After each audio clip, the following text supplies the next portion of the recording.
اللهم صل وسلم وبارك على حبيبنا وشفيعنا وسيدنا ونبينا محمد صلى الله عليه وسلم. باركوا كده على الرسول وصلوا عليه، ودعمونا كده بلايك ومشاركة الفيديو علشان يوصلكوا كل جديد وكبروا بخاطرنا. بجد يا جماعة احنا بنتعب عشان نوصل لكم كل حاجات، يعني الحاجة السهلة والبسيطة اللي مش مكلفة خالص. تعالوا اقول لكم انا عملت النهاردة اكلة سهلة وبسيطة ومش مكلفة. جبت 2 كيلو بسارية، الكيلو فيها ب25 جنيه. نضفت كده الراس بتاعتها، شلت الراس منها، شطفتها بدقيق وليمون، وبعدين شطفتها وصفيتها كويس، حطيتها في صينية مدهونة زيت، فردتيها فيها كده زي ما انتوا شايفين. جبت طماطم في الكبة وقرنين فلفل وكمون وليمون وتوم وملح، وبعد كده ضربتهم كويس زي ما انتوا شايفين. طبعا الكبة ما بتنعمش التتبيلة قوي، فبالتالي بحبها خشنة كده علشان بيبقى طعمها حلو قوي في البسارية.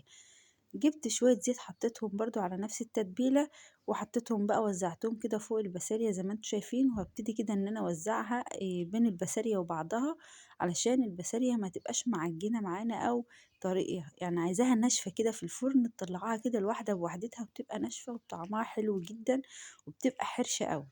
وبجد يا جماعة الصينية دي كافية ان هي تغدي كذا فرد، وبيبقى طعمها حلو جدا ومش هتكلفكوا كتير، وحاجة سهلة وبسيطة وموفرة. تمام، هنحطها بقى في الفرن تستوي، وبعدين لما تستوي هنشغل الشواية عليها عشان تاخد لون معانا. خدت شوية بسالية كده برضو وحطيتهم في الدقيق بعد ما حدقتهم او تبلتهم بليمون وملح ودقيق،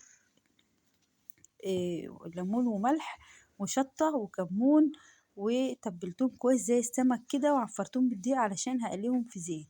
جبت السمك المشاط او الشبار زي ما بتقولوا، انا بقشرهوش لما باجي اشويه، مش بقشره علشان ما ينشفش مني.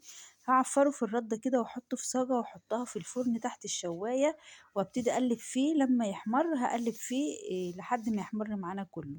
هجيب بقى شطة وليمون وكمون وملح واحطهم كده برضو في الهون، وهدقهم كويس وعليهم شوية شطة ناشفين والمية، وهتبل السمك بيهم.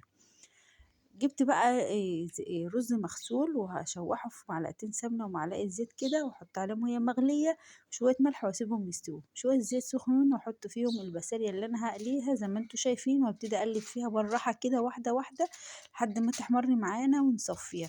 السمك طبعا زي ما انتوا شايفين شويته تحت الشواية كده، وبعدين تبلته بالخلطة الجميلة اللي انا عملتها. بس بحب احط عليها عود كزبرة خضرا فريش كده، بتديلها طعم حلو جدا في تتبيلة السمك المشوي.